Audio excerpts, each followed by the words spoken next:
Fondo perduto del 50% per la ricerca e sviluppo in Veneto.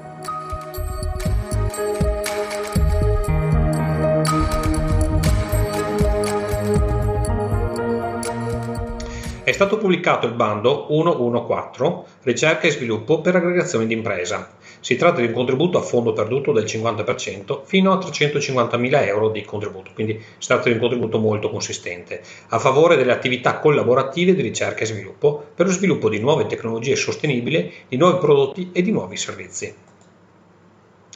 I beneficiari di questo bando sono le aggregazioni di almeno 3 PMI con unità operativa in Veneto. A questo bando può partecipare anche all'aggregazione una grande impresa. È inoltre obbligatorio il coinvolgimento di almeno un organismo di ricerca. Le aggregazioni possono essere costituite come reti di imprese, consorzio, società consortile o società cooperativa, associazione di imprese temporanea, ATI, o associazione temporanea di scopo, ATS.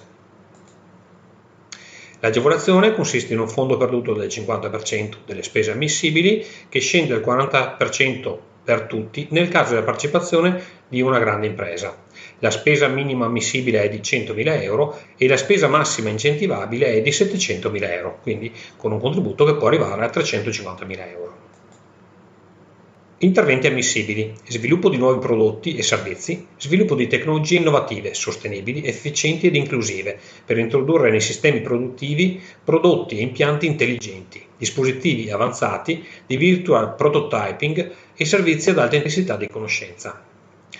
Gli interventi devono ricadere in almeno uno dei seguenti ambiti di cui alle definizioni europee: ricerca fondamentale oppure sviluppo sperimentale.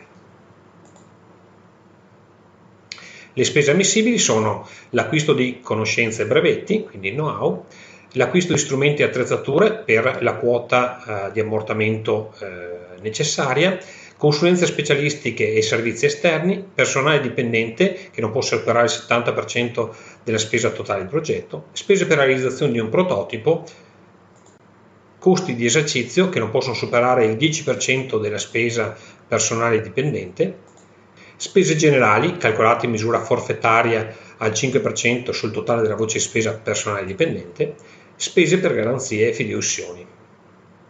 Scadenza: l'apertura del termine per la compilazione e la presentazione della domanda di sostegno è prevista per il giorno 18 giugno 2019 e sarà attiva fino alle ore 13 del 2 agosto 2019. Si tratta di un bando a graduatoria, quindi è importante soprattutto come viene presentato il progetto e come viene scritto il progetto. Cumulabilità: le agevolazioni previste dal presente bando sono cumulabili con il credito d'imposta per la ricerca e sviluppo. Si può quindi arrivare ad un incentivo totale del 100% su alcune voci di spesa. Abbiamo molta esperienza nell'ambito del POR Veneto, anche in rapporto ai nuovi gestori di questo bando, la VEPA, e siamo specialisti in agevolazioni, quindi riusciamo a coprire sia il bando regionale POR che il credito d'imposta ricerca e sviluppo e riusciamo a sviluppare tutte le cumulabilità che sono ammesse, massimizzando quindi il risultato. Abbiamo parecchie collaborazioni con organismi di ricerca e quindi siamo in grado sia di affiancarli nel singolo progetto sia di metterli a disposizione dei nostri clienti. Sono Franco Rasotto di Rete Agevolazioni e questa è Rete Agevolazioni News.